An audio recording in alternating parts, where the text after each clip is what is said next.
시작이죠. 그래서 창세기는 하여튼 우리가 성경을 읽을 때 모세오경, 특히 이제 학자들은 창세기, 출애굽기, 레위기, 민수기, 신명기, 여호수아까지 참 중요하게 여깁니다. 왜냐하면 이 모세오경과 여호수아는 우리가 이 삶을 어떻게 살아가야 되는지 정확하게 드러나 있어요. 인간의 타락과 구원, 그리고 하나님이 우리 삶을 어떻게 주관하고 이끌어 가시는지를 정확하게 말씀하고 계시다는 겁니다. 그리고 우리가 어떻게 싸워야 될지. 근데 이런 여호수아까지의 모든 그런 하나님의 역사심에 볼 때는 그런 것들이 우리 삶의 역사 속에 그대로 나타나고 있다는 것입니다. 계속해서 그런 것들이 반복되고 있는 모습들이 많이 나타나 있습니다. 그래서 학자들 같은 경우는, 특히 복음주의 학자들은 이 창세기부터 여호수아까지를 굉장히 중요하게 꼭 읽어야 되며, 그것을 잘 알고 있어야 이 신구약을 관통할 수 있다. 구원이 이 구속사적으로 이렇게 이야기를 하고 있다는 것입니다. 창세기는 이 하나님의 천지를 창조하신 모습이 나와 있다는 것입니다. 저자는 모세예요. 그래서 모세오경이라고 하죠. 창세기, 출애굽기, 레위기, 민수기, 신명기. 모세가 이 5권의 책을 썼기 때문에 모세오경이라고도 하며 토라라고도 합니다. 유대인들에게는 이 모세오경 정말 중요합니다. 그런데 유대인들에게만 중요한가요? 우리도 똑같죠. 우리에게도 중요한 거 맞다는 것입니다. 그래서 이 창세기 같은 경우는 BC 4446년에서 1446년에서 1407년으로 보고 있어요. 근데 솔직히 이런 연대를 추측한다는 것이 조금 어렵긴 해요. 물론 이제 모세가 썼기 때문에 연대를, 이제 모세가 이제 태어난 시기를 이제 추측해서 이렇게 이야기할 수는 있겠지만, 그래도 추측이라는 것이고 정확한 거는 좀 알 수 없는 부분이기도 있다는 것입니다. 내용은 하나님께서 택한 백성의 구원의 역사를 시작을 중심으로 해서 우주 만물과 또 인류를 어떻게 창조하셨는지, 그리고 하나님의 백성인 이스라엘을 만드시는 그런 모습이 이 창세기 안에 기록되어 있다는 것입니다. 창세기를 보면은 우리가 이제 뒤에도 이야기하겠지만은, 창세기는 첫째 날부터 여섯째 날까지 이제 하나님이 창조한 모습이 나옵니다. 일곱째 날에는 안식하셨죠. 안식일입니다. 근데 우리가 보통 이 창세기를 보면은 첫째 날 뭘 만들고, 둘째 날, 셋째 날, 이걸 많이 기억한다는 것입니다. 근데 이제 어떤 분은 이렇게 이야기하시더라고요. 창세기를 읽을 때 너무 그 첫째 날, 둘째 날, 셋째 날, 물론 의미가 있어요. 하나님께서 만드신 순서가 마지막 날에 인간을 창조하셨거든요. 그러면 인간이 살아갈 수 있는 모든 것을 미리 다 만드시고 나중에 인간을 만드셨어요. 근데 창세기를 읽을 때 너무 이 순서에 무엇을 만들었냐에만 집착하지 말고, 이 창세기를 통 크게 어떤 관점으로 바라봐야 되냐라고 했을 때, 단순한 물질 창조로 보지 말고 하나님이 주인이시며 삶의 주관자 되심을, 그것을 인식하면서 창세기를 읽어야 된다. 이제 이렇게 이야기를 하더라고요. 왜 그러냐면, 이 창세기를 보면요, 이 하나님이 천지를 창조하신 거, 하나님이 굉장히 쉽게 창조하시는 것 같아요. 근데 하나님은 천지를 창조하실 때 정확한 법칙을 만드십니다. 그렇죠? 바다가 이 땅으로 올라오지 못해요. 그러면 이 바다가 땅으로 왜 올라오지 못합니까? 하나님이 명령하셨으니까 그렇게 되죠. 근데 자연 법칙에 의하면요, 이 달 때문에 그래요. 이 달이 끌어당기는 힘이 있으니까 바다가 파도가 치듯이 있어야 될 곳에 딱 머물러요. 그리고 이 물이 없는 것이 또 땅이 있고, 이 창세기는요 보면 하나님이 있어야 될 것을 있게 만들고 있으면 안 되는 것은 없게 만들고, 정확하게 질서를 부여해 주세요. 하나님이 생각대로, 계획하신 대로. 그럼 자연 만물은 하나님 말씀하신 대로 그 모든 것이 정확하게 그 위치에, 그리고 그것이 해야 될 그 목적과 이유를 가지고 그것에 머물러 있어요. 정확합니다. 벗어나지 못합니다. 근데 그것을 유일하게 깬 존재가 있죠. 인간만이 깼습니다. 자연 만물은 절대 깨지 않습니다. 하나님의 법칙 안에서. 하지만 유일하게 인간만이 그걸 깨죠. 그것이 이제 창세기에서 나와 있다는 것입니다. 이 창세기 구조는요, 크게 이게 두 전반부 후반부를 나눌 수 있어요. 첫 번째는 1장부터 11장까지예요. 1장부터 11장까지는 네 가지 큰 사건이 나오죠. 천지를 창조하고요. 그다음에 인간의 타락이 나옵니다. 인간의 타락으로 인하여서 노아의 홍수가 있고요. 그다음에 뭐죠? 바벨탑 사건이 나옵니다. 네 가지 큰 사건을 중심으로 이제 1장부터 11장까지 말씀이 기록되어져 있는 것입니다. 이 하나님께서는 이 천지를 창조하시고 인간이 타락하고 그것 때문에 노아 홍수로 심판하시고 다시는 심판은 물로 심판하지 않겠다 약속을 주시는데 인류가 번성하면서 다시 하나님을 대적하는 바벨탑 사건이 나오고 있습니다. 인간은 끊임없이 하나님을 대적하고 하나님의 자리에 올라가려는 모습이 1장부터 11장까지 나와 있어요. 근데 그것을 가장 좋아하고 조종하는 존재는 사탄이라는 것이죠. 사탄은 끊임없이 인간들로 하여금 하나님을 대적하게 만듭니다. 하나님 앞에 순종하지 못하도록 만들고 있다는 것이죠. 그래서 1장부터 11장까지는 그것을 말씀하고 있는데 그런 상황 속에서도 하나님은 또 다른 무엇인가를 준비하고 계신데 무엇을 준비하고 계십니까? 이제 아담부터 시작해서 아브라함까지 이스라엘을 만드실 그 준비를 쭉 이어가고 계십니다.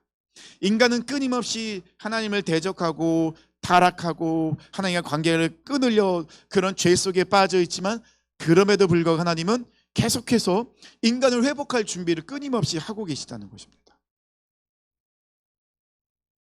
그리고 12장부터 50장까지는 후반부죠. 그러면 12장부터 50장까지는 주로 무엇이 나오냐면 이제 이 족장 시대가 이제 시작이 됩니다. 아브람과 이삭과 야곱 3대 족장이 시작되죠. 그래서 3대 족장의 이야기를 중심으로 하나님께서 이스라엘을 만드시고 왜 이스라엘을 만드셨는지 그리고 이스라엘 가운데 어떻게 역사하실 것인지를 13장부터 50장까지 쭉 이어가고 있다는 것입니다. 그래서 이 3대 족장의 모습을 통하여서 초기 이스라엘의 그런 모습을 이제 나타내고 있는데 하나님께서 그 이스라엘 가운데 어떻게 그 이스라엘을 이끌고 계신지 이끌어가고 계신지 그걸 만들고 계신지 놀라운 하나님의 섭리와 뜻과 계획을 우리가 볼 수 있다는 것입니다. 특별히 이제 그 요셉 같은 경우가 그렇잖아요. 요셉은 하나님의 섭리와 뜻이 보이지 않았죠. 근데 요셉은 그럼에도 불구하고 그는 하나님을 붙잡고 있었어요. 그래서 성경에서는 그런 요셉의 모습을 형통이라는 단어로 표현하고 있다는 것입니다. 그러면 성경에 나와 있는 형통과 우리가 생각하는 세상적인 그런 사전에 나와 있는 형통과는 조금 의미가 다른 부분이 있죠. 세상적인 형통은 내가 계획하고 원하는 대로 모든 것이 술술 잘 풀리고 되어지는 것을 형통이라고 이야기합니다. 근데 이 요셉의 그 이야기를 두면은 요셉이 꿈꾼 대로 되어진 게 아무것도 없어요. 계속해서 요셉은 어려운 일을 당합니다. 그럼에도 불구하고 성경에서는 요셉의 삶을 형통이라고 표현하고 있습니다. 왜 그러냐면 하나님이 요셉과 함께 하셨기 때문에.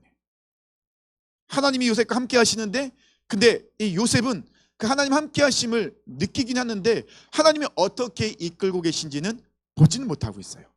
그런데 요셉은 그 하나님을 신뢰해요. 기대해요.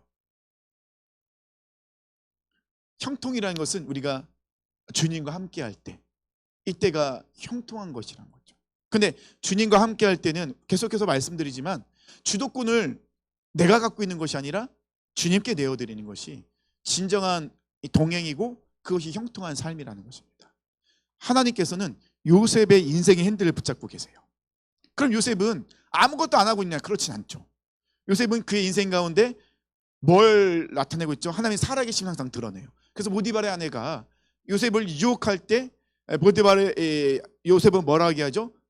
하나님은 보이지 않지만 뭐라 하게 합니까? 내가 하나님 앞에서 죄를 지을 수 없다. 그 말은 뭐죠? 요셉은 늘 하나님 앞에 서 있다는 코람데오의 삶을 정말 살고 있었다는 거예요. 그의 인생은 계속해서 떨어진 인생이었잖아요.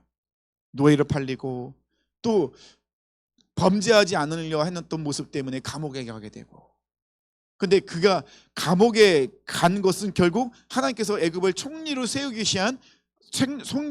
위한 그런 하나의 과정이었다는 거예요. 근데 요셉이 총리가 돼야 될 이유가 있어요. 왜 총리가 돼야 되느냐? 하나님이 아브라함과 하셨던 약속을 이루시기 위해서.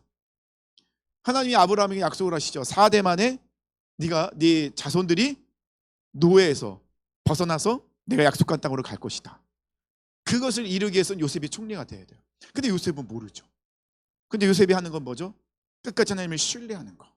이 창세기의 말씀을 보면은 우리가 이 말씀을 통해서 하나님은 정말로 완벽하신 분, 완전하신 분, 전능하신, 신실하신, 절대 실수하지 아니하신 이 하나님을 우리가 고백하게 된다는 것이죠.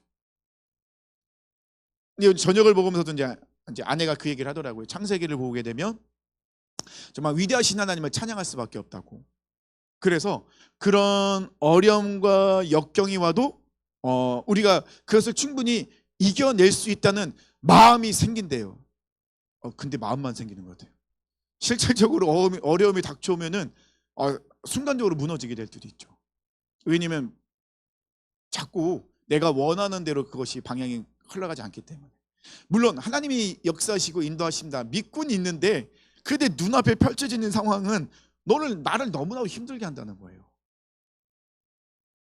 하지만 우리가 이 창세기 말씀을 계속해서 이제 묵상하고 강의하면서 나누면서 우리가 끊임없이 그 위대하신 하나님을 찬양했으면 좋겠습니다.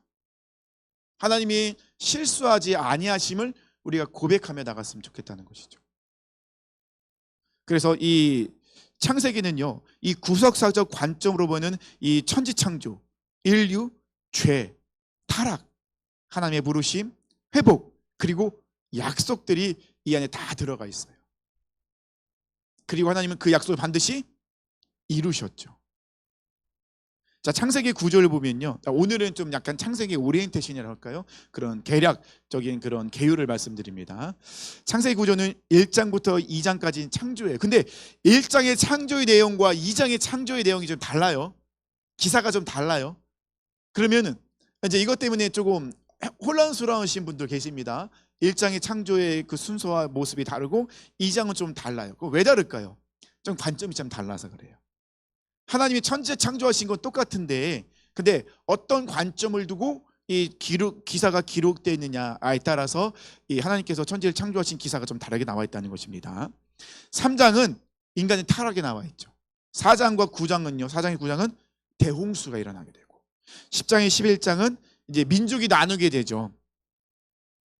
그리고 12장부터 25장 이 전반부는 아브라함 이야기가 나옵니다. 이제 족장의 시대가 되니까요. 그 25장 후반절부터 26장까지는 이삭, 27장에서 36장까지는 야곱, 그리고 37장에서 50장까지는 요셉. 근데 요셉이 이야기할 때 중간에 누구죠? 여기 유다 이야기가 잠깐 한 장이 나옵니다. 잠깐 유다 이야기가 좀 나와요. 뜬금없이 요셉 얘기가 나오다가 그렇게 구조가 진행되어 있다는 것입니다. 요셉의 이야기가 가장 길어요.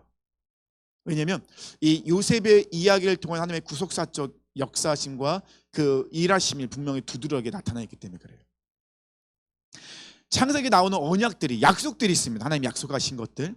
첫 번째는 선악을 알게 하는 나무의 실과는 먹지 마라. 먹으면 죽는다. 이거 하나님이 분명히 명령하신 약속이었습니다. 이걸 먹지 말아야 돼요. 두 번째는 여자의 후손의 약속, 굉장히 중요하죠. 원복음이라고 합니다. 창세기 3장 15절에 나와 있죠. 여자의 후손의 약속은 하나님께서 이 땅 가운데 메시아를 보내실 약속을 벌써 이때 하신 거예요. 인간이 타락한 이후에. 그 다음에는요, 무지개 언약이죠. 하나님께서는 다시는 물로 심판하지 아니하시겠다. 그 다음에는요, 소명 언약, 하나님의 부르심, 아브라함의 부르심, 12장에 나와 있는 아브라함의 부르심, 내가 너로 민족을 이루게 하고 너에게 복의 근원이 될지라. 근데 그 소명의 언약은 우리에게도 적용이 되는, 그대로 적용되는 언약이죠. 그 다음엔요, 땅과 후손의 언약을 합니다. 아브라함에게 바다의 모래처럼 하늘의 별처럼 내가 너에게 자녀를 주겠다. 그리고 땅도 주겠다. 약속하십니다. 그리고 창세기 15장은요, 횃불 언약이죠. 재물을 둘로 갈라 쪼개놓고 하나님이 혼자 그걸 지나가시죠. 하나님이 반드시 그 약속을 지키겠다. 그 횃불 언약은 무슨 의미인지 전에도 한번 말씀드렸지만, 이스라엘 중동 지방에 그 언약을 맺을 때 재물을 쪼갭니다. 그 쪼갠 걸 두루 양쪽에 놓고 언약을 맺는 두 사람이 지나가요. 근데 만약에 둘 중에 하나라도 언약을 지키지 않으면 재물이 쪼개진 것처럼 나도 쪼개진다는 거예요. 그 말은 뭐죠? 반드시 지키겠다. 근데 하나님은요, 아브라함과 약속을 할 때 아브라함은 지나가지 않게 하시고 하나님만 지나가세요. 왜 그렇게 했을까요? 아브라함이 못할 것을 알고 계셨죠. 하나님이 하실 것을 분명히 말씀하셨어요. 그럼 아브라함은 어떻게 하면 됩니까? 따라가기만 하면 되는 거예요. 그 다음에 주신 것이 이제 할례입니다. 할례는 하나님의 언약 백성이라는 증표입니다. 그리고는 이제 베델이죠. 사닥다리 언약이라고 하죠. 하나님이 너희에게 하나님의 집, 하나님의 성전을 짓게 하실 것이고, 하나님이 늘 그 삶 가운데 책임지시고 이끌어 가실 것이다.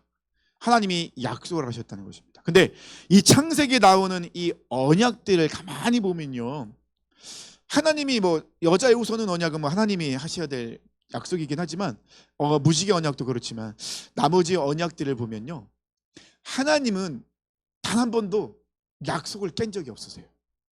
그러면 하나님과의 약속, 언약 가운데 깬 그런 존재는 인간이더라고요. 사람은 항상 하나님과 언약을 깨요. 잘 지키지 못해요. 근데 하나님은 그럼에도 불구하고 인간을 사랑하시다 반드시 그 언약을 지키시고 이루세요. 그래서 이 창세기의 말씀 보면은 하나님께서 그 이루시는 모습을 보면서 우리 또한 우리 삶 속에서 하나님의 그 약속의 말씀을 붙들고 나가는 것이 가장 능력이 되고 힘이 됨을 우리가 알아야 된다는 것입니다. 창세기는 시작의 책이에요. 모든 것이 시작이죠. 그래서 창세기 보면은 시작되는 것들이 종류가 나와요. 첫 번째는 이 천지 만물, 세상이 시작됩니다. 두 번째는 인간이 시작돼요. 세 번째는요, 하나님이 안식일을, 우리에게 쉼, 안식일을 이제 시작하십니다. 세 번째는요, 결혼과 가정, 이것이 시작돼요. 그리고 죄와 형벌과 구원이 이제 시작이 됩니다. 세속 문명이 시작됩니다. 가인의 자손을 통한 세속 문명이 시작됩니다. 그리고 이제 민족 국가가 이루어지게 돼요. 언어가 또 혼잡하게 되고, 그 다음에 이스라엘 백성이 시작됩니다. 그러니까 창세기에는 그런 시작되는 부분들이 굉장히 많이 나와 있어요. 자, 그러면은 이 창세기에 나와 있는 전체적인 메시지가, 간략적인 메시지들이 있어요. 그것을 우리가 한번 오늘은 여기까지 메시지를 함께 나누는 시간까지 가도록 하겠습니다. 그리고 다음 주에는 이걸 좀 이제 강의식으로 해서 이제 그것을 나눠보도록 하겠습니다. 첫 번째는요, 이 창세기에서 우리에게 주는 메시지가 있습니다. 그건 뭐냐면, 아까 제가 말씀드렸죠. 하나님이 천지를 창조하실 때 이 단순한 물질 창조로 보면 안 된다고요. 단순한 물질 창조로 보지 말고 하나님이 어떤 분이신가를 알아가는 이 책이어야 돼요. 하나님이 주인이시고 주관자 되시며 이것을 통치하시는 주인이시다. 이것을 우리가 창세기를 통해 인정해야 된다는 것입니다. 그래서 창세기 메시지는 첫 번째로는요, 자존하시는 절대 초원자의 존재가 있다. 그분이 누구냐? 바로 여호와 하나님이시다. 하나님은요, 스스로 계신 분이세요. 모세가 하나님한테 이름을 물어보잖아요. 나는 스스로 있는 자다. 처음과 끝은 하나님부터 시작돼요. 근데 하나님은 시작도 우리가 알 수 없고 하나님은 끝도 우리는 알 수 없어요. 자, 그러면 솔직히 이렇게 이야기하면 이해가 안 되죠. 우리로서는 이해가 안 되는 부분이 있는 거예요. 굉장히 어려운 것 같아요. 하나님의 지혜는 무궁무진합니다.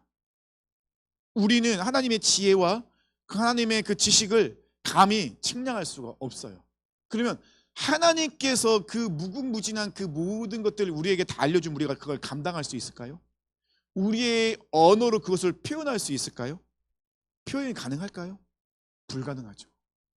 표현할 수가 없다는 것입니다. 특히 모세 시대에는 하나님이 이 천지창조를 보여주셨을 때 그들의 언어로 표현할 수 있는 한계가 있다는 겁니다. 분명히.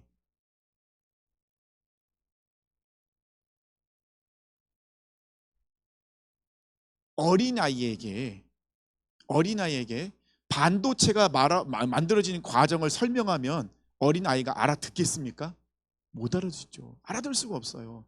그 전문 용어와 또 그 쓰는 화학적 기호와 막 이런 것들을 배우라면은 알아듣겠냐고요. 알아듣지 못하죠.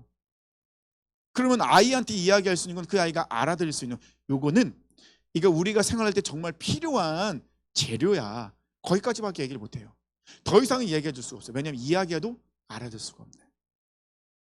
그 하나님의 위대하신 그 무궁무진하신 그 하나님의 그 지혜와 지식과 그 명철과 그 모든 것들을 다 우리가 갖고 있는 지혜, 언어 무엇으로도 다 담아낼 수 없고 표현할 수 없다는 것입니다. 그러니 하나님이 말씀하실 때 그래서 우리가 이해하지 못할 때가 참 많죠. 듣지 못할 때도 많고 우리는 당장 눈앞에 닥쳐있는 일에만 초점을 두고 바라보고 있기 때문에 그 너머에 그리고 그 너머에까지 이야기를 해주면 우리는 감당할 수 없어요.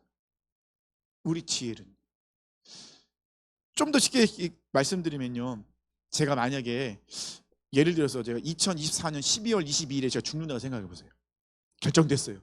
제가 어떻게 이거 죽을 것을 알고 있어요. 죽을 날짜를 알고 있어요. 그러면 제가 이 살아가는 게 살아가는 걸까요?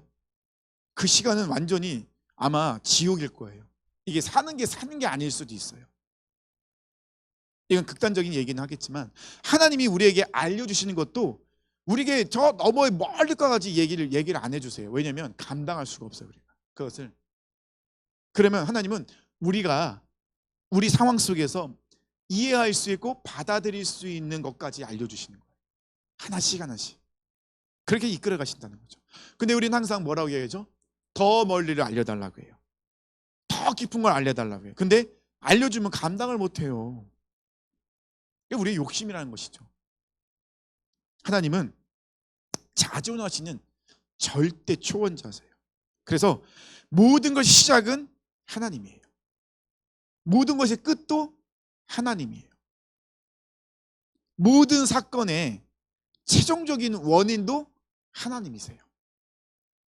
시작과 그 원인과 마무리와 끝, 그 모든 것이 다 하나님이시다. 그러면 우리가 다시 바꿔 얘기하면요, 하나님이 없는 일은 있을 수가 없어요. 설명할 수도 없고 해결할 수도 없어요. 그러니 우리의 인생 가운데 하나님 빼고 무엇을 생각하고 판단하고 받아들일 수 있느냐? 없다. 창세기는 이걸 분명히 이야기하고 있어요. 그래서 우리의 인생은 항상 하나님 중심이어야 된다. 내 인생의 시작도 하나님이고 내 인생을 이끌어 가신 분도 하나님이시고 내 인생의 마침표도 하나님이시다. 이것을 지금 창세기는 분명하게 우리에게 알려주고 있다는 거예요. 그러면 그 하나님을 우리가 어떻게 해야겠느냐? 끝까지 신뢰하고 따라가라. 요셉처럼. 그것이 진짜 우리가 가야 될, 이 세상에서 걸어가야 될 길이다 라고 말씀하고 있다는 것입니다. 두 번째 우리에게 주는 메시지는요, 전 우주와 역사의 기원인 천지창조, 이 부분을 이야기하고 있는 거예요. 하나님은 그러니까 이걸 결국 무엇을 하나님이 천지를 창조하신 우리에게 말씀하신 이유는 우리는 피조물이라는 거예요. 선악과를 하나님께서 만드신 이유도 거기 있죠. 하나님은 창조주, 우리는 피조물. 기준은 하나님, 우리는 그 기준을 따르는 피조물. 이것을 분명하게 하나님은 이 창세기를 통해서 말씀하고 있습니다. 사실 과학자들이요, 이 우주의 기원을 밝히기 위해서 얼마나 노력을 합니까? 철학자들이요, 인간의 삶, 기원, 그리고 죽음 너머의 삶을 증명해내려고 얼마나 노력을 합니까? 근데 증명이 되나요? 될 수가 없죠. 아까 말씀드렸잖아요. 하나님 빠진 것은 그 어떤 것도 증명될 수가 없어요. 우리가 되어지는 모든 상황과 모든 것을 증명하고 싶으면 하나님 앞에 있어야 돼요. 하나님을 통해서 그 모든 것이 다 증명이 되는 거예요. 하나님은 본래 이 모든 만물을 창조하실 때 가장 아름답게 창조하셨어요. 그리고 가장 아름답게 창조하신 것 안에서 우리가 복되고 그것을 마음껏 누리라고 우리에게 허락해 주셨어요. 그것을 창세기는 분명히 말씀하고 계시다는 것입니다.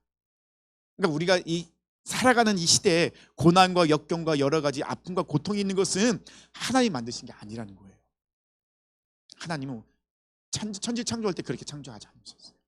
가장 아름답고 그 다음에 가장 선하게 우리가 행복하게 지낼 수 있도록 창조하셨다는 것입니다.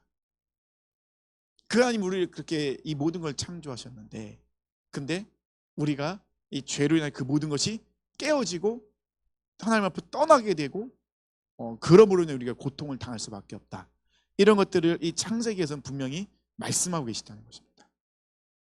세 번째는 뭘 이야기하고 있냐면요, 우리가 어떤 존재인지 알려줘요. 우린 정말로 특별한, 너무나도 소중한 존재라는 거예요. 하나님이 형상대로 인간을 창조하셨어요. 하나님의 형상과 모양대로. 그리고 다른 동물들과 다르게 하나님께서는 그 코에 생기를 불어넣으셨어요. 하나님의 쉼, 그러니까 하나님의 이 영, 이 하나님의 숨결이 우리 안에 들어왔어요. 그래서 우리는 생명이 되었어요. 그 말은 뭐죠? 우리는 하나님을 알아가고 하나님을 만날 수 있고 깊은 교제를 나눌 수 있는 그런 영적인 존재였다는 것입니다. 그렇기 때문에 하나님은 우리들에게 이 세상을 위임해 주셨어요. 생육하고 번성하고 땅에 충만하라, 다스리라. 다스리라는 건 파괴하라는 게 아니에요.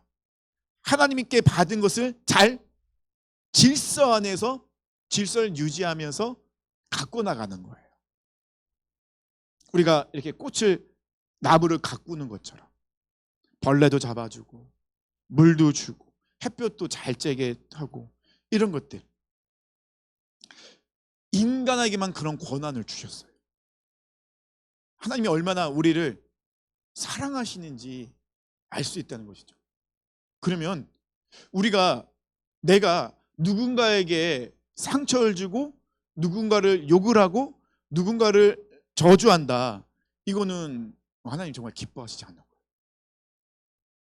왜냐하면 하나님 형상과 모양은 지금보다 너무 소중한 존재들인데, 근데 지금은 이 하나님 빠진 인간의 소중함과 존엄성을 이야기하다 보니 어떻게 됩니까? 지금 질서가 무너져 버린 거예요. 그러니까 하나님이 빠지면 질서는 무너지게 돼 있어요. 그러니까 이 창세기의 모습, 또 우리 살아가는 시대의 모습을 잘 보세요. 하나님이 있는 상태는 질서가 있어요. 근데 하나님이 빠진 것은 다 질서가 없어요. 다 자기가 왕이에요. 자기가 주인이에요.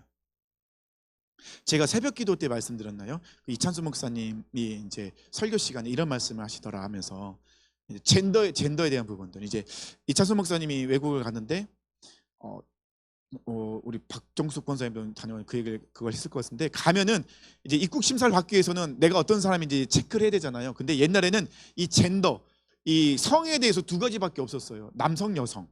그래서 지금 네 가지래요. 공식적으로 네 가지래요. 남성과 여성과 알 수 없는, 그리고 물어보지 마라. 내가 어떤 성을 갖고 있는지 물어보지 마라. 이 네 가지래요. 그래서 물어보지 마라 체크를 하면은 그 입국 심사할 때 이 사람이 남성이 여성인지 체크를 그러니까 물어보질 않는데요. 이렇게 지금 네 가지로 돼 있대요. 그거는 결국 하나님의 창조 질서가 어떻게 해요? 무너진 거예요. 인정하지 않는 거예요. 왜? 그들에겐 하나님이 없기 때문에. 우리가 그러니까는 이 말씀 창세기를 가만히 보면요, 진짜 이걸 가지고 이 관점으로 창세기를 읽어보세요. 정말로 신기해요. 하나님과 함께할 때는 질서가 분명해요. 그리고 사람들이 존중받아요. 존엄성을 사람들이 인정해줘요. 굉장히 사람들이 서로 존중해주고 사랑해주고 그래요. 근데 하나님 빠진 그 모습을 보면요, 질서가 없어요. 그리고 사람을 존중해 줄 것 같은데 아니에요. 억압하고 갈취하고 무너뜨린다는 것입니다. 창세기는 우리가 어떤 존재인지를 너무나도 분명하게 이야기하고 있어요. 하나님의 형상과 모양으로 지음받은 자들, 그리고 우리에게 하나님이 선물을 주셨죠. 창조하신 후에 자유의지예요. 이것은 하나님이 우리를 인격적으로 대우해 주시는 거예요. 그 말은 뭐죠? 우리는 로봇처럼 취급하지 아니하시고 우리의 선택에 대해서 존중해 주시는 거예요. 대신 내가 선택을 할 때 우리가 하나님을 선택하면 하나님이 우리를 책임지시고, 우리가 세상을 선택하면 결국 어떻게 해요? 하나님이 그들을 책임져 주지 않으세요. 이것이 분명히 창세기 안에 나타나 있다는 것입니다. 네 번째는요, 언약 체결이에요. 하나님은 계속해서 약속하세요. 왜 하나님이 약속하실까요? 우리를 위해서. 우리를 위해서 약속을 해주신 거예요. 하나님은 굳이 우리와 그런 약속을 하실 필요 없어요. 근데 하나님은 우리를 위해서 약속하십니다. 그래서 때에 따라 계속해서 약속을 하세요. 그 말은 뭐죠? 내가 너와 계속해서 관계를 유지하고 싶다. 이 언약이라는 것은 굉장히 중요하거든요. 우리가 하나님의 언약 안에 있을 때는요, 그 무엇보다 누구보다 자유롭습니다. 그 안에 있을 때는. 근데 언약을 깨면요, 그때부터는 우리에게 고통이 찾아오게 되고 우린 노예의 삶을 살 수밖에 없는 거예요. 하나님의 언약 안에 있을 때는 자유인이지만 언약에서 벗어나면은 노예가 됩니다. 죄의 노예가. 실수하지 아니하는 그 섭리 안에서 이루어지는데, 이 언약을 통해서 하나님께서 우리에게 말씀하고 계신 것은요, 하나님의 인도하심은요 즉흥적인 게 아니에요. 또 하나님은 이 인도하실 때 하나님의 그 자의적으로 그것을 이끄시는 분이 아니라는 것을 분명하게 알려주고 계신 거예요. 이 언약은요 오로지 우리를 위해서, 그리고 그때 상황에 맞게끔 그때 그때만 즉흥적으로 하나님께서 일을 그리고 뜻을 세우시는 것이 아니라 벌써 미리 계획을 다 세워놓으시고 그것을 이끌고 계시는 것을 언약을 통해서 말씀하고 계신 거예요. 내가 너를 이렇게 이끌 거야. 그러니 너는 이렇게 해야 돼. 이걸 분명하게 알려주고 계시는 거예요. 근데 우리는 이것을 알지 못할 때 굉장히 하나님을 오해해요. 하나님 저한테 나한테 왜 이러시는 거예요? 하나님의 뜻은 무엇입니까? 하나님 정말 하나님의 섭리 안에서 나를 이끌고 계십니까? 라고 오해할 때가 참 많아요. 근데 이 창세기 말씀을 통해서 그렇게 오해하지 말라는 거예요. 우리 하나님은 벌써부터 모든 것을 계획하시고 하나님의 섭리 안에서 우리를 이끌고 계시다. 근데 하나님은 실수하지 아니하시는 분이시다. 자, 이런 얘기를 하면은 이제 그런 질문을 하죠. 어떤 질문을 하냐면, 그러면 왜 아픈 아이가 태어납니까? 장애를 갖고 태어난 아이들은 어떻게 되는 것이고 질병을 갖고 태어난 아이들도 있다는 것입니다. 그러면 실수하지 않는 그런 하나님께서 왜 도대체 이런, 그러면 그 아이들은 하나님이 실패하신 겁니까? 아니죠. 우리 하나님 절대 실패하지 않으시는 거죠. 그러면 그 아이들이 태어나는 수밖에 없었던 이유는 뭐냐? 하나님은요 자연 법칙대로 이 모든 것을 만드시고 하나님의 법칙 안에서 이 모든 것이 이뤄가도록 만드셨어요. 그러면 그렇게 아픈 아이들이 태어나기도 하고, 그리고 또 한 가지, 지금 이제 제가 복음에 울다라는 책을 읽고 있는데, 이것은 이제 그 레디컬 책을 지으신 목사님이 히말라야 그 산을 이제 하면서 그 네팔에 사는 사람들의 모습을 보면서 질문을 던진 책이 있어요. 목사님인데 이 레디컬을 썼음에 불구하고 질문을 던져요. 하나님, 실수하지 아니하신 하나님이라고 하는데 왜 저 아이들은 저기서 저렇게 굶어 죽은 거가 됩니까? 항생제 하나만 있으면은 아이들이 살 수 있는데 그 항생제 하나가 없어서 아이들이 죽고 있습니다. 약 한 번만 먹으면 되는데 그 약이 없어서 실명하는 사람들이 너무 많고, 왜 누구는 좋은 가정에서 좋은 그런 하나님을 알고 그렇게 구원받아 살아가는데, 누구는 그렇게 열악한 곳에서 태어나고 그리고 그렇게 고통 속에서 하나님도 알지 못하는 그런 삶을 살고 있는 겁니까? 도대체 왜 이런 불공평한 일들이 일어납니까? 끊임없는 질문들을 던질 수밖에 없다는 것이죠. 우리가 그런 일들이 일어날 수밖에 없었던 것은 하나님이 실수한 것이 아니시죠. 결국은 우리가 죄를 지음으로 인하여, 이 죄로 인하여서 하나님의 형상과 모양이 깨어지고 하나님의 질서가 아름답게 만드시기 모든 것이 죄로 인하여서 오염돼서 결국은 그런 모든 것을 우리가 감당해야 되는 그런 일들이 일어났다는 것입니다. 지금도 그런 질문을 던질 때 100% 뭐라고 정확히 대답할 수 있는 사람은 없어요. 아무도 없습니다. 그 사람이 죄를 지은 것도 아니고, 이 사람들은 하나님을 잘 섬기기 때문에 그렇게 복을 누린 것도 아니라는 겁니다. 알 수 없는 끊임없는 질문을 던지고 있습니다. 그 책에서는. 이 말씀에서도 하나님의 언약은 그것을 분명히 이야기하고 있습니다. 너희들이 내가 말하는 것을 잘 듣고 순종하며 따라오면 난 너희를 책임진다. 다섯 번째는요, 타락의 결과입니다. 아까 제가 말씀드린 대로 그런 우리가 정말 이해할 수 없는 일들이 우리 가운데 삶 속에서 일어나요. 목숨 걸고 선교지로 나갔는데 우리 선결교회 선교사님이기도 해요. 차량이 전복돼서 자녀 한 명 살고 아빠, 엄마, 형, 누나들이 다 죽었어요. 선교지에서. 선교사님이 그런 일이 왜 일어나는 것이죠? 정말 알 수 없는, 이해할 수 없는 일들이 계속해서 우리에게 일어나는데, 완벽하게 하나님의 천지를 창조하셨지만 하나님은 절대로 실수하지 아니하신 분이지만 결국은 우리가 아담과 하와가 하나님의 말씀, 명령을 어기고 하나님께 주신 그 선물인 자유의지로 하나님을 대적하는 데 사용했기에 결국은 이런 너무도 우리가 감당할 수 없는 일들이 우리 가운데 계속해서 일어나고 있다는 것이죠. 근데 계속해서 그런 일이 일어나나요? 아니죠. 마지막 때 하나님은 반드시 그것을 다시 회복시키신다. 반드시 회복시키신다. 이것을 분명히 말씀하고 있다는 것입니다. 여섯 번째는요, 이 역사와 구속사입니다.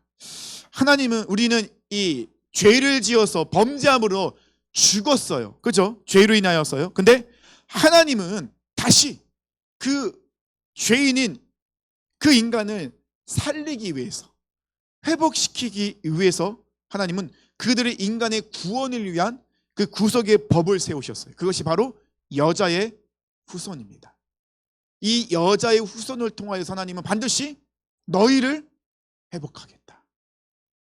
이게 구속사라는 것이죠. 그러면 창세기부터 요한계시록까지는 이 구속사의 관점으로 그 모든 것이 흐르고 있다는 거예요. 모든 것이 다 정확하게 흘러가고 있다는 것입니다. 인간은 끊임없이 타락하고 있죠. 그래서 우리가 우리의 역사를 보면은 겉으로 보면은 그저 무의미한 시간이 흐르는 것 같은 끝없는 인간의 타락을 보여주는 것 같이 보이지만 사실은 그 어떤 상황 속에서도 불구하고 천지를 창조하신 하나님이 세상 끝날까지 인간의 구원의 과정을 계속해서 일하고 계시다는 거예요. 하나님은 지금도 일하고 계세요. 쉬지 않고. 무엇을요? 한 영혼을 구원하기 위해서 일하고 계신 하나님의 모습이 이 창세기를 통해서 우리에게 말씀하고 계시다는 겁니다. 그럼 하나님이 일하고 계시기 때문에 우리에게는 무엇이 생깁니까? 희망이 생긴다는 거예요. 타락으로 인하여서, 죄로 인하여서 인간의 하나님과 형상이 완전히 깨어졌어요. 죄가 들어왔습니다. 그러니까 우리에게는 질병과 고통과 슬픔과 또 이 죄 때문에 자연 만물도 다 파괴되고 있어요. 지금도 계절이 완전히 파괴됐잖아요. 작년보다 올해가 더 심한 것 같아요. 지금은 날씨가 이렇게 따뜻하면 안 되잖아요. 또 좀 추워야 되잖아요. 봄도 없고 가을도 사라졌어요. 하나님이 만드신 이 아름다운 자연 만물이 깨어졌어요. 얼마나 큰 문제가 이렇게 일어나고 있습니까? 지금 자연 재해가 얼마나 세상 가운데 곳곳에 일어나고 있습니까? 이것은 결국 이 죄로 인하여서 파괴됨으로 인하여 오는 그런 우리가 거둬들이는 정말 죄의 열매들이라는 것이죠. 너무나도 고통스럽죠. 하지만 하나님은 그런 상황 속에서도 우리를 사랑하시다 구원의 은혜를 베풀고 있다. 그래서 우리는 이 세상에 희망을 두는 사람들이 아니라 어디에 희망을 두는 사람들이죠? 하나님께서 새로 만드신 새하늘과 새 땅 가운데 희망을 두고 소망을 두고 바라보며 살아가는 사람들. 그래서 우리는 나그네들이죠. 나그네요, 나그네. 나그네는 여기가 집이 아니에요. 가야 될 곳이 있어요. 본향이 있어요. 근데 우리가 이곳을 내 본향처럼 집처럼 살아가면은, 집착하면은 결국은 어떻게 해요? 이곳에 나의 가장 소중한 것을 자꾸 묻어두게 된다는 것이죠. 그래서 이 창세기의 말씀을 통하여서 우리의 본향은 이곳이 아니다. 아브라함의 인생도 나그네 인생이잖아요. 그럼 하나님께서 약속하신 땅으로 가야 돼요. 우리도 하나님께서 약속하신 저 본향을 바라보며 살아가야 된다는 것이죠. 그래서 우리는 이 세상 속에서 고통과 아픔이 와도 이겨낼 수 있는 거예요. 왜냐하면 우리가 가야 될 곳은, 우리가 살아야 될 곳은 여기가 아니라 하늘나라, 하나님의 다스리는 그 하늘나라가 우리가 가야 될 곳이기 때문에. 그리고 여덟 번째는 뭐냐면요, 이 구속사의 전개와 택한 자예요. 하나님은 이 구원의 역사를 가만히 보면요, 하나님께서 선택한 자를 통해서 이루시고 계세요. 그래서 족보가 나오잖아요. 족보 나오면 얼마나 머리 아픕니까? 왜 우리가 이것을 배워야 되지? 왜 우리가, 이름도 어려워요. 발음하기도, 새벽에 이 족보 읽으려면 죽어요. 이 혀가 안 풀렸는데 이 족보 너무 어려워요. 근데 왜 우리가 그걸 알아야 되냐는 거죠. 하나님은 그렇게 하나님께 선택받은 자들을 통하여서 이 구속의 역사가, 은혜가 흘러가게 만드셨다는 거예요. 하나님은 아브라함을 부르셨어요. 그리고 이스라엘 백성을 부르셨습니다. 그리고 그들을 통하여서 이방인에게 복음이 흘러가게 만드셨습니다. 그리고 복음을 듣는 그 자들을 통하여서 하나님은 이 구속의 역사를 흘려보내고 계세요. 그래서 이 구약 시대는 이 이스라엘 백성 중심으로 그것을 말씀하고 계신데, 신약 시대는요 어떻게 바뀌었을까요? 신약 시대는요, 이런 육적인 이 유대인들이 아닌 신약 시대는요, 교회를 통해서 이 구속사가 흘러가게 만드십니다. 근데 교회는 건물이 아니잖아요. 우리가 지난주까지 에베소서 교회론을 말씀을 나눴잖아요. 교회는 누구입니까? 주는 그리스도시요 살아계신 하나님의 아들입니다. 예수님을 나의 구원자, 예수님 나의 주님으로 영접하여 고백한 자들이 바로 교회이죠. 그렇게 우리는 선택받은 자들이에요. 그러면 하나님은 우리를 통해서 무엇이 흘러가게 만드신다고요? 구원의 은혜가 흘러가길 원하신다는 거예요. 그리고 이 창세기를 보면 그렇게 계속 흘러갔어요. 끊임없이. 근데 사탄은 끊임없이 그 하나님의 사람을 끊어버리려고 해요. 결정적인 때 그렇게 그런 일들이 하잖아요. 모세가 태어날 때도 아이들이 다 죽습니다. 어린아이가. 또 한 번 사건이 일어나요. 언제죠? 예수님이 태어나실 때. 그때 똑같은 일이 일어나고 있어요. 그리고 가만히 보면요, 항상 막 그 핍박이 강하게 일어나고 막 그 하나님을 믿는 사람들이 사라지는 상황 속에서도 항상 남아있는 자들이 있었어요. 그걸 구루트어기 신앙이라고 하죠. 남겨진 자들. 그런 자들을 통하여 계속해서 하나님의 계보는 이어집니다. 그래서 이 계보가 나온다는 건 뭐죠? 하나님의 역사심을 계속해서 흘러가고 있다. 그러면 하나님의 계보를 우리가 이어가야겠죠. 우리가, 그리고 우리 다음 세대가. 이것을 창세기에서는 말씀하고 있습니다. 그리고 아홉 번째는요, 회복의 시작입니다. 인간의 범죄로 타락한 이 세상은 굉장히 심하게 오염됐고, 그리고 인간과 모든 자연 만물은 신음할 수밖에 없죠. 그러니 하나님께서는 이것을 완벽하게 되돌리기 위해서 시작하셨습니다. 그것이 창세기 3장 15절에 있는 여자의 후손으로부터 시작하십니다. 그래서 하나님은 조금씩 커튼을 걷어가고 계세요. 왜냐하면 한 번에 쫙 펼치면 우리가 알지 못하기 때문에, 보지 못하기 때문에. 어디죠? 이렇게 페루인가 어디인데 가면은 큰 넓은 지역에 그림이 그려져 있잖아요. 그죠?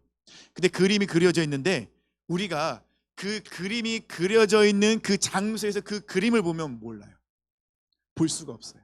왜냐면 너무 광대하고 크기 때문에. 어디서 봐야 돼요? 위에서 봐야 돼요. 저 높은 곳에 올라가서 그 모든 것을 바라볼 수 있는 시각을 볼 수 있는 곳에 올라가면 보여요. 우리는 그런 단순한 존재들이기 때문에 하나님의 계획과 이 회복의 역사를 우리가 보질 못해요. 근데 놀랍게도 하나님의 시각을 갖게 되면 하나님의 일하심이 보인다는 거예요. 창세기는 우리로 하여금 그 하나님의 시각을 갖도록 우리에게 알려주고 계신 거예요. 하나님 지금 어떻게 우리에게 역사하고 계신지. 그리고 열 번째는요, 창세기는 우리에게 무엇을 알려주고 있냐면요, 절대적인 신앙을 가져야 된다. 흔들리지 않는, 타협하지 않는 신앙. 이 구약의 3대 족장, 아브라함, 야곱, 이삭, 야곱이 3대 족장이 나오잖아요. 근데 이 3대 족장을 보면요, 이들이 완벽했나요? 아니죠. 아브라함도 실수하고요, 이삭도 실수하고요, 야곱도 실수합니다. 다 실수해요. 얼마나 그들이 연약합니까? 그런데 그럼에도 불구하고 그들이 하나님을 보고 따라갔을 때, 다시 하나님께로 돌아갔을 때 하나님은 그들 가운데 다시 회복시키고 역사하시는 거예요. 그래서 이 3대 족장의 모습, 그 인생을 보면 우리 인생과 너무 똑같아요. 그러면 하나님께서는 그들에게 딱 한 가지 요구하시는 것이 있어요. 절대적인 신앙이라는 거죠. 하나님께만 소망을 두고 하나님 말씀에 기준을 두고 세상이 아닌 하나님만을 바라보고 따라가는 절대적인 신앙을 가져야 된다. 그럴 때 그들의 인생은 정말로 하나님이 인도하심 속에서 이끌어가는 인생, 뒤돌아보면 아, 하나님께서 이렇게 역사하셨구나 라는 것들을 볼 수 있는데, 창세기는 우리에게도 그것을 요구하고 계세요. 뭐라고요? 너희들은 하나님이 기뻐하시는 거룩한 산 제물이다. 너희들은 그런 삶을 살아야 된다. 그것이 우리의 인생의 목표, 목적, 이유라는 거예요. 그리고 성도의 삶의 목표를 드러내고 있죠. 하나님께서는 아브라함을 통해서 복의 근원이 되게 하셨습니다. 그리고 예수님께서는 제자들을 통해서 모든 민족으로 제자를 삼으라고 했죠. 그러면 성도들은요, 어떤 삶을 살아야 된다는 거예요? 우리 삶 속에서 예수님을 전하는 삶. 결국은 우리는 선교자적 사명을 갖고 있어야 돼요. 선교사라는 사명을 갖고 있어요. 우리는 나가는 선교사든지 보내는 선교사든지 우리는 반드시 선교사라는 거예요. 선교사라는 것이 어렵게 생각하지 마세요. 어떤 상황 속에서도 그 예수님을 증거하는 삶, 그런 삶을 우리가 살아야 된다는 것입니다. 그다음 아브라함을 통해서 이스라엘 백성이 만들어지게 되고, 그 이스라엘 백성을 통하여서 하나님의 통치하심과 다스리심이 전파되게 만드셨다는 것입니다. 마지막은요, 이제 성도의 일생이에요. 아까 제가 말씀드렸죠, 우리의 인생은 나그네 인생이다. 이 땅에서 이 족장들의 삶을 보면요, 항상 나그네 삶을 살았어요. 특히 이제 요셉 같은 경우는 자기가 죽을 때 유언을 뭐라고 하죠?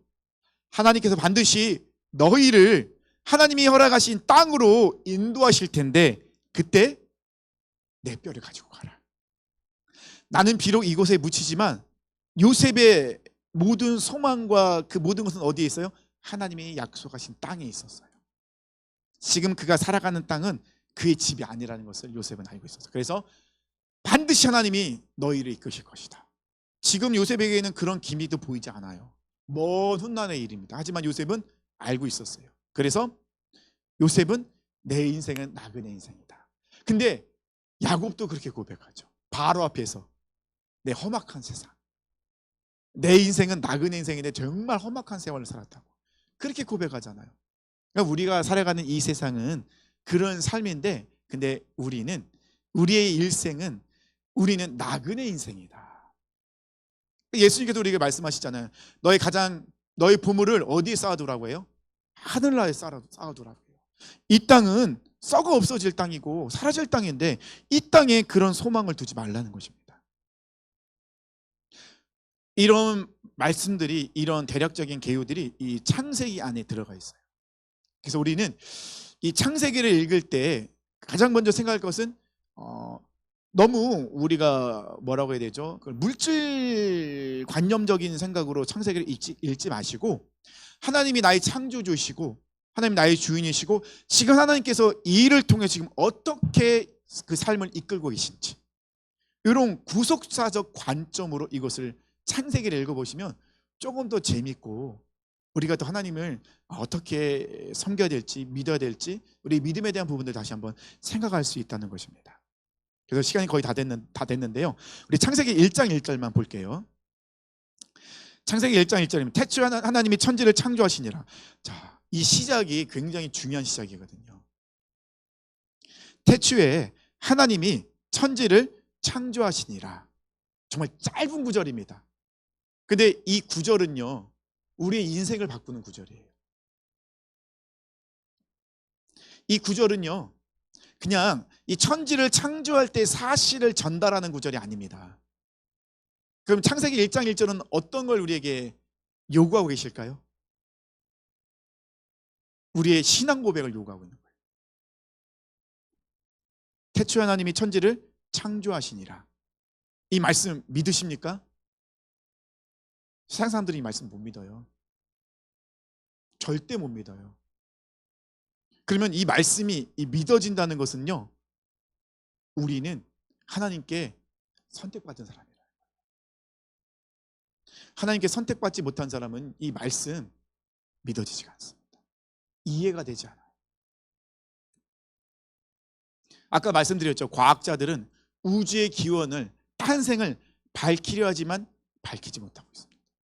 철학자들은 인간의 어떤 존재인지, 어디로부터 와서 어디로 가는지 증명을 하지만 증명하지 못합니다. 우리가 어떻게 생겨났는지, 우리의 생각, 관념, 이것은 무엇인지 아주 어려운 말로 이야기는 하지만 결국은 결말은 모른다예요. 모른다. 근데 우리는 알고 있죠. 너무 명확해요. 우린 너무 심플해요. 우리는 하나님이 창조하셨어요. 끝. 더 이상 증명할 필요가 없어요. 우주 만물을 우리가 증명할 필요 없어요. 왜요? 하나님 만드신 거니까. 그리고 하나님의 법칙 안에서 그 모든 것을 이끌고 계시니까요. 그래서 창세기 1장 1절이 믿어진다는 것은 가장 큰 복을 받은 사람들이에요. 하나님께 부르심을 받지 않은, 선택받지 않은 사람들은요, 이 말씀 믿어지지 않아요. 자, 그러면 바꿔 얘기하면요, 창세기를 읽으면서 이 1장 1절이 믿어졌어요. 그러면 우리는 어떤 사람이라는 생각을 갖고 이제 살아가야 돼요? 하나님은 나를 선택하여 부르셨다. 그 말은 뭐죠? 하나님은 내 인생의 주인이시며 주관자라는 거예요. 나의 인생은 하나님의 섭리 안에서 지금 하나님께서 나를 이끌고 계시다. 그러니까 이것을 잊지 말라는 거예요. 창세기 1장 1절이 그런 굉장한, 너무나도 큰 의미가 이 안에 담겨져 있어요. 근데 우리는 그냥 암송하듯이 하나님이, 태초 하나님이 천지를 창조하시냐 그렇게 외치고 있지만 이 짧은 한 절에 들어가 있는 그 의미는 어마어마하다는 것입니다. 우리는 어디로부터 와서 어디로 가는지 알아요. 우리는 죽고 난 이후의 삶이 어떤 삶인지 우리는 알고 있어요. 왜냐하면 하나님께서 우리에게 주신 성경 안에 너무나도 정확하게 밝혀져 있기 때문에. 그리고 우리가 어떤 인생을 살아가야 될지도 하나님은 우리에게 알려주셨어요. 뭐를 통해서요? 성경을 통해서요. 그래서 기독교는 계시의 종교입니다. 다른 종교는 뭐 득도를 하고 깨달아야 된다고 하잖아요. 스스로가 막 노력을 해서. 근데 기독교는 절대 안 그래요. 기독교는 계시의 종교. 하나님 우리에게 다 알려주신 거예요. 하나님 우리에게 다 말씀해 주셨어요. 그래서 우리는 이 말씀을 붙잡고 나가야 돼요. 말씀을 읽어야 되고 우리 가까운 곳에 말씀이 손에 잡혀야 돼요. 그래야지만이 우리는 하나님 뜻대로 살 수 있다는 것입니다. 그래서 사랑하는 성도님들, 오늘 창세기 되는 대략적인 그런 것들을 말씀을 나눴는데 다음 주에는 좀 더 구체적으로 이런 부분들을 왜 하나님께서 이렇게 하셨는지 이런 것들을 나눠보도록 하겠습니다. 근데 우리가 정말 중요한 것은요, 오늘 이 계율을 통하여서 하나님은 우리가 어떤 존재인지를 알려주고 계시다는 거, 우리가 어떻게 해야 구원의 자리로 나아갈 수 있다는 거, 그리고 하나님은 절대로 지금도 쉬지 않고 일하고 계시다는 거, 그리고 한 가지 분명히 기억해야 될 것은 하나님은 우리를 분명히 선택하여 부르셨어요. 실수해서 우리가 이 땅에 태어난 거 아닙니다. 어쩌다 보니 내가 하나님 앞에 나온 거 아닙니다. 우리는 택함받은 사람들이에요. 이것을 꼭 기억하세요. 그래서 이 세상 속에서 물러서지 마세요. 그리고 주눅 들지 마세요. 당당하세요. 하나님 우리 선택하셨는데, 우리 삶이 이끌고 가신데, 우리가 물질이 없다고 우리가 주눅 들 필요 없죠. 물질이 없어서 상관없죠. 우리는 천국에 대한 소망을 갖고 사는 사람들인데, 하나님이 나를 부르시고 내 삶을 이끌고 계신데 물질이 없어서 괜찮죠. 좀 건강이 약해도 괜찮죠. 좀 많이 아파도, 많이 아프면 뭐 기도하는 거죠. 저도 이제 통풍 때문에 이제 피곤하면 막 통풍이 올라오고 아프기도 하거든요. 불치병이에요. 그래서 더 많이 기도하게 되는 것 같아요. 조금만 제가 이제 제 몸 관리를 못하면 바로 이제 드러나니까. 우리가 생각을 바꾸셔야 돼요. 내가 부족한 거 있고 내가 연약한 것이 있을 때 왜 내가 하나님 일을 하는데 이렇게 연약하고 부족하고 그럴까라고 생각하지 마시고, 하나님이 나를 더 예수님을 붙잡으라고, 의지하라고, 기도하라고, 더 예수님 앞에, 하나님 앞에 나오라고 나에게 주시는 선물이구나 라고 우리가 생각을 바꿀 필요가 있다는 것입니다. 이 생각을 가지고 우리가 또 한 주간에 승리하며 나시기를 축원합니다. 우리 찬양한 거 하고